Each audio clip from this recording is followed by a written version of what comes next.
I hope you're all doing well. This channel provides videos that promote the importance of mathematical modeling techniques. Starting with this video, I will explain in detail the 5 characteristics of tightrope walking on Collatz ropes. In this first video, I will talk about characteristic 1. Tightrope walking is performed using ropes whose endpoints are odd numbers. As explained in the previous video, the calculated values that appear according to the calculation algorithm of the Collatz conjecture change based on the set of numbers that I call Collatz ropes.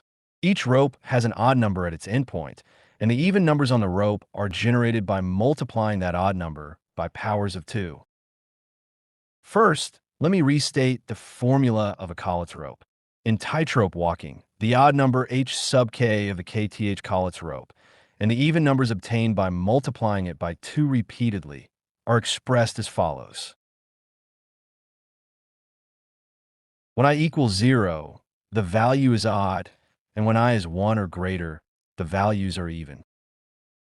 Each Collatz rope consists of one odd number and infinitely many even numbers.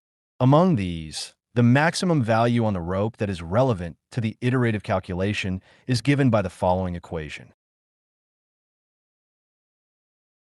Here, k is the order in which odd numbers appear, and q sub k is the number of times we must multiply h sub k by 2 in order to obtain the same even value that appears immediately after moving onto the rope of h sub k. By observing the calculated values of the Collatz conjecture, we can see that the iterative calculation proceeds along these Collatz ropes, just like a monkey walking across ropes. In other words, tightrope walking is performed using ropes whose endpoints are odd numbers. Now, let us derive the relevant equations for tightrope walking on Collatz ropes. Let an arbitrary natural number, n0, be the initial value. The value n0 lies on the first Collatz rope, whose endpoint is the odd number h1. Since the initial value equals h1 times 2 to the power q1, it can be written as follows. Here, n0 is odd when q1 equals 0, and even when q1 is 1 or greater. Solving this for h1, we obtain the following equation. Now, we are holding the odd number of the first Collatz rope. Therefore, we perform the calculation 3 times h1 plus 1 and move to the second Collatz rope that contains this value.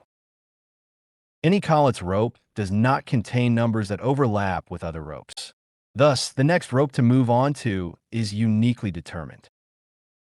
Let the odd number of the second Collatz rope be h2. Then h2 is given by the following equation. Similarly, the odd number h3 of the third Collatz rope is given by the following equation.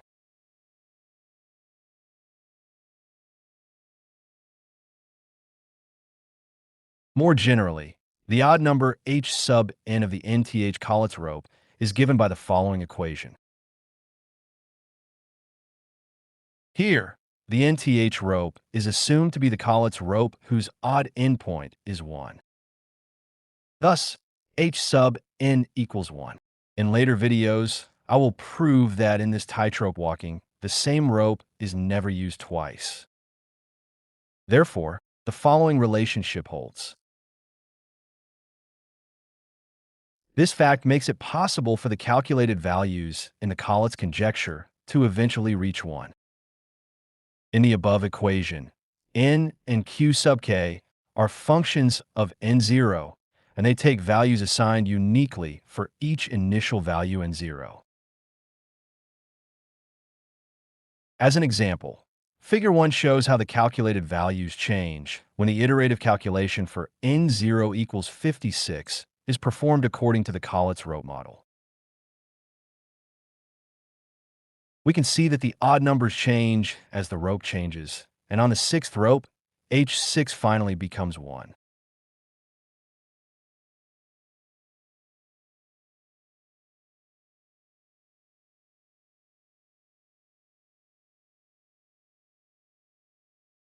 That concludes today's talk. I look forward to seeing you again in the next video. Until then, take care.